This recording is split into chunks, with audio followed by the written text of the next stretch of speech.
Artigo 31. A documentação relativa à qualificação econômico-financeira limitar-se-á a: Inciso 1º. Balanço patrimonial e demonstrações contábeis do último exercício social, já exigíveis e apresentados na forma da lei, que comprovem a boa situação financeira da empresa, vedada a sua substituição por balancetes ou balanços provisórios, podendo ser atualizados por índices oficiais quando encerrado há mais de 3 meses da data de apresentação da proposta. Inciso 2º.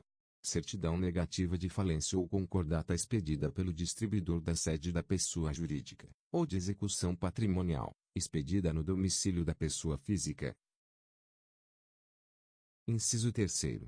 Garantia, nas mesmas modalidades e critérios previstos no caput parágrafo 1º do artigo 56 desta lei, limitada a 1% do valor estimado do objeto da contratação. Parágrafo 1º. A exigência de índices limitar-se-á à demonstração da capacidade financeira do licitante com vistas aos compromissos que terá que assumir. Caso lhe seja adjudicado o contrato, vedada a exigência de valores mínimos de faturamento anterior, índices de rentabilidade ou lucratividade. Parágrafo 2º. A administração, nas compras para entrega futura e na execução de obras e serviços, poderá estabelecer, no instrumento convocatório da licitação, a exigência de capital mínimo ou de patrimônio líquido mínimo, ou ainda as garantias previstas no parágrafo 1º do artigo 56 desta lei, como dados objetivos de comprovação da qualificação econômico-financeira dos licitantes e para efeito de garantia ou de implemento do contrato a ser ulteriormente celebrado. Parágrafo 3º. O capital mínimo é um valor do patrimônio líquido a que se refere o parágrafo anterior não poderá exceder a 10% do valor estimado da contratação, devendo a comprovação ser feita relativamente à data da apresentação da proposta, na forma da lei, admitida a atualização para esta data através de índices oficiais. Parágrafo 4º. Poderá ser exigida, ainda, a relação dos compromissos assumidos pelo licitante que importem diminuição da capacidade operativa ou absorção de disponibilidade financeira, calculada está em função do patrimônio líquido atualizado e sua capacidade de rotação. Parágrafo 5º.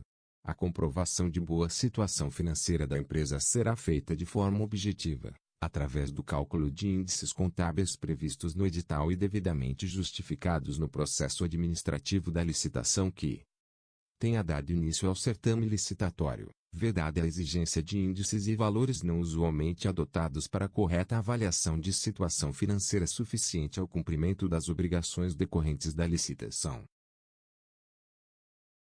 Parágrafo 6º. Vetado. Artigo 32. Os documentos necessários à habilitação poderão ser apresentados em original, por qualquer processo de cópia autenticada por cartório competente ou por servidor da administração ou publicação em órgão da imprensa oficial. Parágrafo 1º. A documentação de que tratam os artigos 28 a 31 desta lei poderá ser dispensada, no todo ou em parte, nos casos de convite, concurso, fornecimento de bens para pronta entrega a leilão. Parágrafo 2º. O certificado de registro cadastral a que se refere o parágrafo 1º do artigo 36 substitui os documentos enumerados nos artigos 28 a 31, quanto às informações disponibilizadas em sistema informatizado de consulta direta indicado no edital, obrigando-se a parte a declarar, sob as penalidades legais, a superveniência de fato impeditivo da habilitação. Parágrafo 3º. A documentação referida neste artigo poderá ser substituída por registro cadastral emitido por órgão ou entidade pública, desde que previsto no edital e o registro tenha sido feito em obediência ao disposto nesta lei. Parágrafo 4º. As empresas estrangeiras que não funcionem no país, tanto quanto possível, atenderão, nas licitações internacionais, às exigências dos parágrafos anteriores mediante documentos equivalentes, autenticados pelos respectivos consulados e traduzidos por tradutor juramentado, devendo ter representação legal no Brasil com poderes expressos para receber citação e responder administrativa ou judicialmente. Parágrafo 5º. Não se exigirá, para a habilitação de que trata este artigo, prévio recolhimento de taxas ou emolumentos, salvo os referentes a fornecimento do edital, quando solicitado, com os seus elementos constitutivos, limitados ao valor do custo efetivo de reprodução gráfica da documentação fornecida. Parágrafo 6º. O disposto no parágrafo 4º deste artigo, no parágrafo 1º do artigo 33 e no parágrafo 2º do artigo 55, não se aplica às licitações internacionais para aquisição de bens e serviços cujo pagamento seja feito com o produto de financiamento concedido por organismo financeiro internacional de que o Brasil faça parte, ou por agência estrangeira de cooperação, nem nos casos de contratação com empresa estrangeira, para a compra de equipamentos fabricados e entregues no exterior, desde que para este caso tenha havido prévia autorização do chefe do Poder Executivo, nem nos casos de aquisição de bens e serviços realizada por unidades administrativas com sede no exterior. Parágrafo 7º. A documentação de que tratam os artigos 28 a 31 e este artigo poderá ser dispensada, nos termos de regulamento, no todo ou em parte, para contratação de produto para pesquisa e desenvolvimento, desde que para pronta entrega ou até o valor previsto na linha A do inciso 2º do caput do artigo 23. Artigo 33. Quando permitida na licitação a participação de empresas em consórcio, observar-se-ão as seguintes normas. Inciso 1º. Comprovação do compromisso público ou particular de constituição de consórcio, subscrito pelos consorciados. Inciso 2º. Indicação da empresa responsável pelo consórcio que deverá atender às condições de liderança, obrigatoriamente fixadas no edital. Inciso 3º.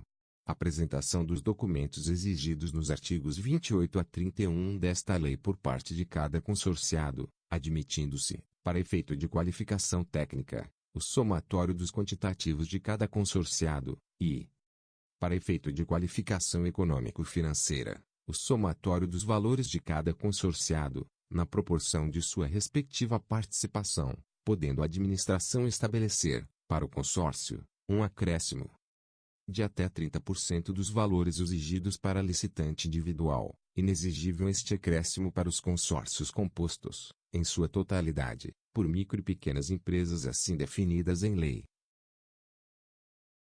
Inciso 4º.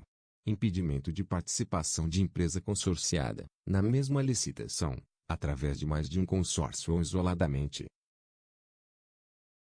Inciso 5º. Responsabilidade solidária dos integrantes pelos atos praticados em consórcio, tanto na fase de licitação quanto na de execução do contrato. Parágrafo 1º. No consórcio de empresas brasileiras e estrangeiras a liderança caberá, obrigatoriamente, à empresa brasileira, observado o disposto no inciso 2º deste artigo. Parágrafo 2º. O licitante vencedor fica obrigado a promover, antes da celebração do contrato, a constituição e o registro do consórcio, nos termos do compromisso referido no inciso 1º deste artigo,